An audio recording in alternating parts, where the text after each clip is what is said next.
విక్రమ్ టీవీకి సబ్స్క్రైబ్ చేయండి. Subscribe to Vikram TV. Subscribe to Vikram TV. Subscribe to Vikram TV. Subscribe to Vikram TV. Please like, share and subscribe to Vikram TV. చాలా మంది goals ఉంటుంటాయి కానీ వాళ్ళకి setting planning అనేది correct తెలియదు. ఎంచుకున్న గోల్కి మనం సెట్టింగ్ చేసుకుంటాం. సమ్ టైం ఈ ప్రేడ్ అని కొంచెం మంది పెట్టుకుంటారు, నేను ఫలానా జాబ్ కొట్టేయాలి, ఫలానా బిజినెస్ పెట్టాలని. కానీ దీనికి ఎలా చేయాలి సార్? టైమింగ్ ఎలా సెట్టింగ్ చేసుకోవాలి? గోల్ సెట్టింగ్ ఎలా ఉండాలని ప్రతి ఒక్కరు అనుకుంటారు. నేను ఈ గోల్ అనుకున్నాను, ఇది సాధించాలని అనుకుంటాను. ఏదే కానీ బిల్డింగ్ కట్టాలన్నా, ఏదే కానీ ఒకటి నిర్మాణం చేయాలన్నా దాని బేసిక్ అనేది చాలా అవసరం, పునాది అనేది చాలా అవసరం. ఆ పునాది తెలియాలంటే దాని గురించి ఏదే రంగం కానీ మనం ఎంచుకున్నప్పుడు ఆ రంగంలో నిష్ణాతులం కావాలన్నా, మంచి పేరు సంపాదించాలన్నా, ఆ విధంగా మనం ఐడెంటిటీ తెచ్చుకోవాలన్నా దానికి కావాల్సింది ఏంటంటే దానిలో పరిపూర్ణమైన సబ్జెక్ట్ మనకు తెలియాలి. ఆ సబ్జెక్ట్లో మనం నిష్ణాతులం కావాలంటే కొన్ని రోజులు మనం అక్కడ పని చేయాలి, తెలుసుకోవాలి. లో లెవెల్ నుంచి మనం తెలుసుకోవాలి. తెలుసుకున్నప్పుడే దాని గురించి మనం తెలుసుకోగలుగుతాం. ఫస్ట్ క్లాస్ నుంచి మొదలు పెడితేనే మనం ఎస్ఎస్సి పాస్ అవ్వగలుగుతాం. డైరెక్ట్ నేను ఎస్ఎస్సి పాస్ కావాలంటే నేను కాలేను. ఫస్ట్ నుంచి 10th వరకు కావాల్సిన ప్రతి సబ్జెక్టులో నేను ప్రావీణ్యత సాధించాలి. సాధించినప్పుడే ఎస్ఎస్సిని పాస్ కాగలుగుతాను. ఎస్ఎస్సి తర్వాత నేను ఇంటర్ తర్వాత డిగ్రీ, ఆ తర్వాత ఎన్నో కోర్సెస్ బీటెక్, ఎంటెక్ ఇలాంటివి వచ్చాయి. అవి నేను సాధించాలి. ఏం చేయాలి? 0 నుంచే స్టార్ట్ చేయాలి కదా, బేసిక్ నుంచి స్టార్ట్ చేయాలి కదా. అదేవిధంగా ఏదే కానీ నేను గోల్ పెట్టుకున్నప్పుడు దాని గురించి పరిపూర్ణమైన సబ్జెక్టుని నేను సంపాదించాలి, ఆ జ్ఞానాన్ని నేను సంపాదించాలంటే దానికి కావలసినటువంటి సబ్జెక్టుని ప్రతిరోజు మనం చూడాలి. ప్లస్ దాంట్లో నిష్ణాతులం కావాలి. ఒక తపస్సు చేసినట్టు చేసి కరెక్ట్ టైంలో దాన్ని కొట్టాలని. ఇప్పుడు ఏపీపీఎస్సి ప్లస్ టీఎస్సి ఇవన్నీ పబ్లిక్ సర్వీస్ కమిషనర్స్ రాస్తూ ఉన్నారు. వాళ్ళు ఏం చేస్తారు? 18 hours దాని మీదేనండి. ఎంతమంది ఏం చేసినా, ఎంతమంది డిస్టర్బెన్స్ చేసినా వాళ్ళు డిస్టర్బ్ కారు. సక్సెస్ కొట్టాలని వాళ్ళ మైండ్లో ఎప్పుడైతే వస్తుందో దాని గురించి అన్ని సబ్జెక్టులు వాళ్ళు నేర్చుకుంటారు, రిలాక్స్గా ఉంటారు. కొంతమంది నవ్వుతూ కూడా సాధిస్తూ ఉంటారు, రిలాక్స్ అవుతూ సాధిస్తూ ఉంటారు. కారణం దాని మీద ఫోకస్ పెట్టారు కాబట్టి. అంతే, మిగతా దాని మీద ఫోకస్ లేదు కాబట్టి ఒకటే దాని మీద లక్ష్యం పెట్టారు. ఆ విధంగా ఉండాలండి. ఒకే కానీ వీలుకాడు బాణం గురి చూసి బాణం కొట్టినట్టు ఉండాలి. ఆ విధంగా చెయ్యాలి. ఏకలవ్య శిష్యుని లాగా ఉండాలండి. ఏకలవ్యుడు ఆనాడు ఏ విధంగా సాధించాడు?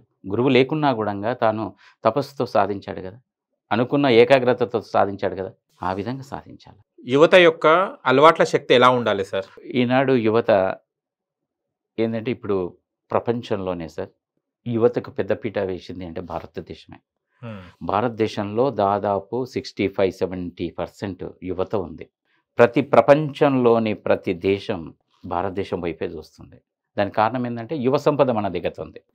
భారతదేశంలో విశిష్టమైన సంపద ఏదైతే, గొప్ప సంపద ఏదైతే ఉందో, గొప్ప అండ ఏదైతే ఉందో అది యువతనే, ఆనాటి కాలం నుంచి ఈనాటి వరకు. అందుకని దీన్ని కొంతమంది నిర్వీర్యం చేయాలని చూస్తున్నారు, కొంతమంది బ్రతికించుకోవాలని చూస్తున్నారు, కొంతమంది విదేశాలకు వెళ్ళి చదువుకొని అక్కడనే బాగుపడి ఇక్కడ చదువుకున్నది ఏదైతే ఉందో అక్కడ అందించాలని చాలామంది చూస్తున్నారు. ఉన్న యువతను ఏమైనా కాపాడుకుంటున్నామంటే మనం కూడా వాళ్ళ మీద ఫోకస్ పెట్టకుండా కాపాడుకోలేకపోతున్నాం. ఉన్న కొంతమంది బుద్ధిమంతులు ఎవరైతే ఉన్నారో వాళ్ళు కొన్ని రాణించగలుగుతున్నారు. రాజకీయ రంగంలో కానీ, సామాజిక రంగంలో కానీ, పారిశ్రామిక రంగంలో కానీ, విద్యారంగంలో కానీ రాణిస్తూ ఉన్నారు. అయితే ఈ రాణించినటువంటి వాళ్ళే ఎక్కువ పాత్ర ఉన్నారు సార్, మన దగ్గర ఎక్కువ సంఖ్యలో ఉన్నారు వాళ్ళు. కారణం ఏంటంటే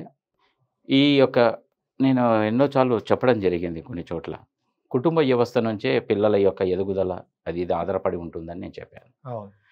కుటుంబ వ్యవస్థ నుంచే తల్లిదండ్రుల పాత్ర ముఖ్యమైనది యువత మీద, దాని తర్వాత గురువుల పాత్ర ముఖ్యమైనది, దాని తర్వాత తాను నడిచే విధానాన్ని బట్టి, తను చూజ్ చేసుకున్న విధానాన్ని బట్టి చాలా ముఖ్యమైన పాత్ర యువత పాత్ర అని చెప్పాను. ఆ యువత చెడుదారిలో నడవకుండా మంచి దారిలో నడుస్తూ సన్మార్గంలో వెళ్ళే విధంగా ఉండి తన లక్ష్యాన్ని ఏర్పరచుకోవడానికి తల్లిదండ్రుల ముఖ్య పాత్ర పోషించాలి, గురువుల పాత్ర ముఖ్య పాత్ర పోషించాలి, అండ్ తనతో పాటు నడిచే స్నేహితులు ఎవరైతే ఉన్నారో వాళ్ళ పాత్ర కూడా ఉండాలి.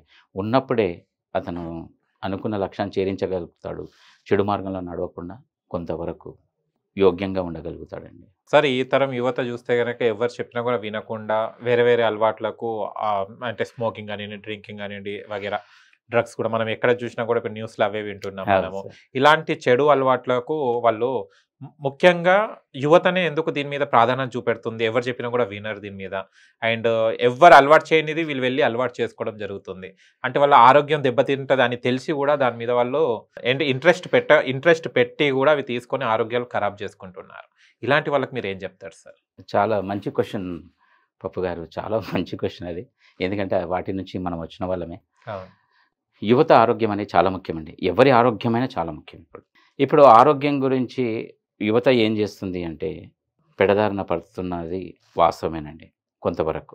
ఇది మంచి, ఇది చెడు అని ఆలోచిస్తూనే తెలుస్తూనే వాళ్ళు చెడదారిన పడుతున్నారు. ఎందుకంటే జంక్ ఫుడ్ తింటే నాకు అనారోగ్యం వస్తుంది అని తెలిసి కూడా జంక్ ఫుడ్కు అలవాటు పడుతున్నారు. టీ, కాఫీ తాగడం వల్ల నాకు ఉపయోగం ఉండట్లేదు, దీనివల్ల నేను అనారోగ్యానికి గురవుతున్నానని తెలిసి కూడా ఇవి ఎక్కువ సంఖ్యలో తీసుకోవడం జరుగుతుంది. దీంతోపాటు చాలామంది యువత ఏం చేస్తున్నారంటే ఈనాడు డ్రగ్స్ బానిస అవుతున్నారు, సిగరెట్లకు బానిస అవుతున్నారు, మందు షాపులకు అంటే ఆల్కహాల్కు బానిస అవుతున్నారు. అదొక ఫ్యాషన్ అయిపోయింది. అంతేకాకుండా గర్ల్ ఫ్రెండ్ ఉండాలని ఊహలో పడిపోతున్నారు.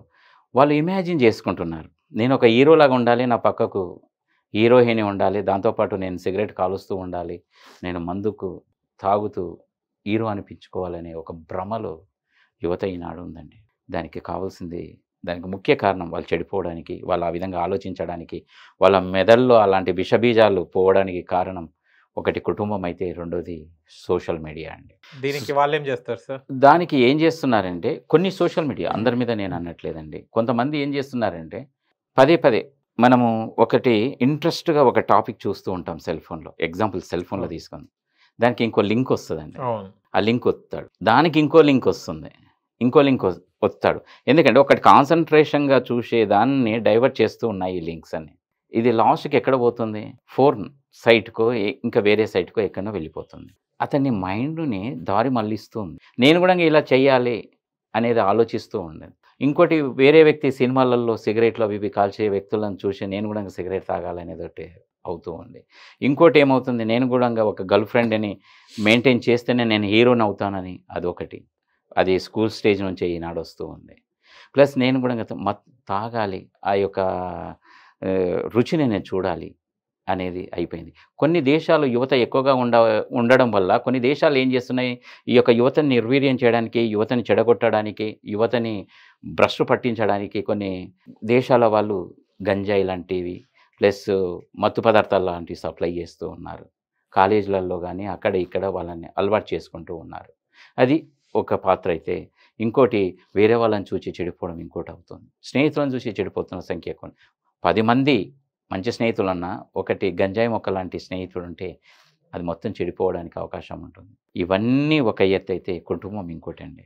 కుటుంబం ఎందుకు నేను ప్రధానంగా తీసుకుంటున్నానంటే, కుటుంబ విలువలు నశించడం వల్ల, పిల్లల మీద శ్రద్ధ పెట్టకపోవడం వల్ల అతని అడుగులు బారు షాపుకు అడుగులుగా మారిపోయాయి. అది కారణం ఎవరండి? అతను బారు షాపుకు నడుచుకుంటూ వెళ్ళి బారు షాపులో తాగుతూ ఉన్నాడంటే దానికి మెయిన్ కారణం తల్లిదండ్రులే కదా. వాళ్ళు చూడలేదు కదా, చూస్తలేరు కదా. ఒక్కసారి ఫస్ట్ టైం తప్పు చేసి ఇంటికి వచ్చినప్పుడు అతను మందలించి, గట్టిగా మందలించి అతనికంటే ఒకటి మోటివేషన్ చేసినట్టయితే ఆ పరిస్థితి వచ్చేది కాదు కదా.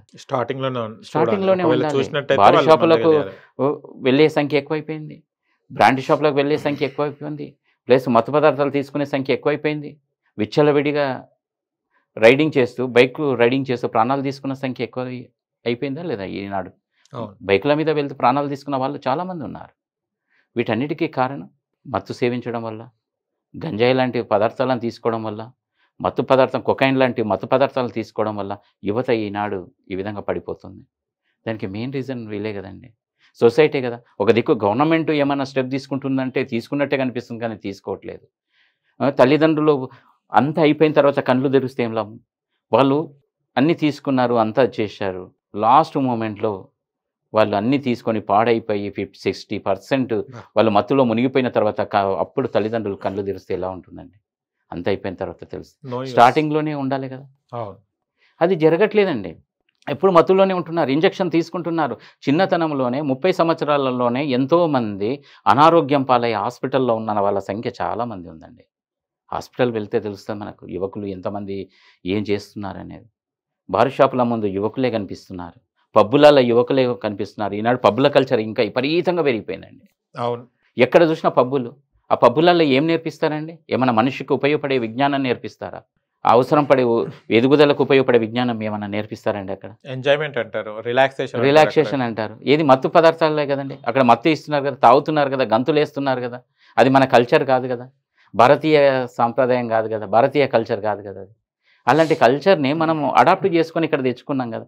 అందులో యువత తాగి తందనాలు ఆడుతూ తన యొక్క జీవితాన్ని మార్చుకుంటున్నాయి.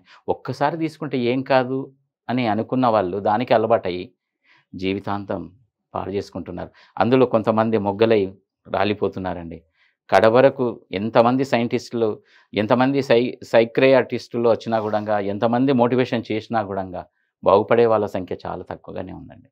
అందుకని స్టార్టింగ్ నుంచి అక్కడ వెళ్లకుండా ఉండడానికే ఈ కుటుంబంలో ఎవరైతే ఉన్నారో, కుటుంబ పెద్దలు ఎవరైతే ఉన్నారో, గురువులు ఎవరైతే ఉన్నారో వాళ్ళు వీటి మీద శ్రద్ధ తీసుకోవాలి. పిల్లలు ఏం చేస్తున్నారు, ఎలా చేస్తున్నారు అనేది శ్రద్ధ తీసుకోవాలి. అంతెందుకు సార్, షాద్నగర్ లాంటి కొన్ని ప్రాంతాలలో చిన్నపిల్లలకు చాక్లెట్లలో మత్తు పదార్థాలు ఇచ్చి అలవాటు చేశారు కొన్ని స్కూళ్ళల్లో. అది విదేశాల నుంచి వచ్చింది, అది బయటపడింది, వాళ్ళని అరెస్ట్ చేశారు. అవి ముందే మనం గ్రహించాలి. అలాంటి స్టెప్పులు తీసుకొని అలాంటి కఠినమైన శిక్షలు విధిస్తే యువతలో మంచి మార్పు వస్తుందండి. ఇలాంటి అలవాటు కాకుండా మంచి మార్గంలో నడవడానికి, సన్మార్గంలో నడవడానికి ఉపయోగపడుతూ ఉంటుంది.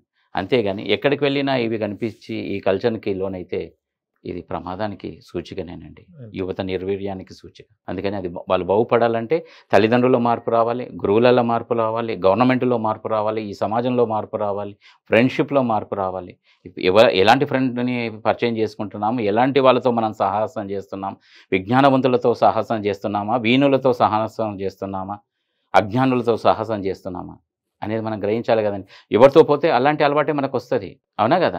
ఎంత మంచిగా ఉన్నా, ఎంత మంచిగా మనం పెరిగినా, అలాంటిలో ఒక వ్యక్తి ఉన్నా మనల్ని చెడుకొట్టడానికి ఒక చిన్న మాట చాలండి మనిషి చెడిపోవడానికి, ఆ దారిలో నడవడానికి. అందుకని అలాంటివి జరగకుండా చూసుకోవాల్సిన బాధ్యత తల్లిదండ్రుల మీద ఉంది, గురువుల మీద ఉంది, అందరి మీద ఉందండి.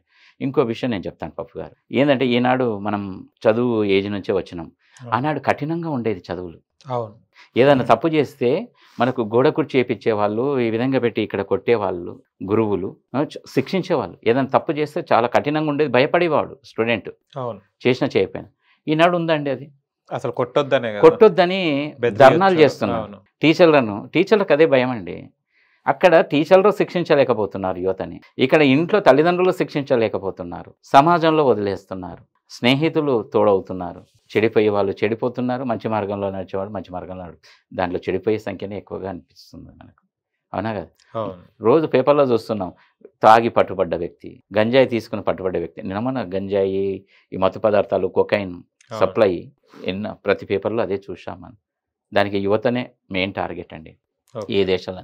అందుకని ఆ టార్గెట్ నుంచి బయటపడాలంటే కఠినమైన శిక్షలు ఉండాలి. గవర్నమెంట్ చాలా చాకచక్యంగా వ్యవహరించాలి, వాళ్ళ మీద ఎలాంటి శిక్షలైనా వేయాలండి. మన యువతను మనం కాపాడుకోవాలి. అప్పుడే మన యొక్క భవిష్యత్తు, అభివృద్ధి అవన్నీ మంచిగా ఉంటుంది. అభివృద్ధి పదంలో యువత కూడా అభివృద్ధి వైపు నడుస్తూ ఉంటారు.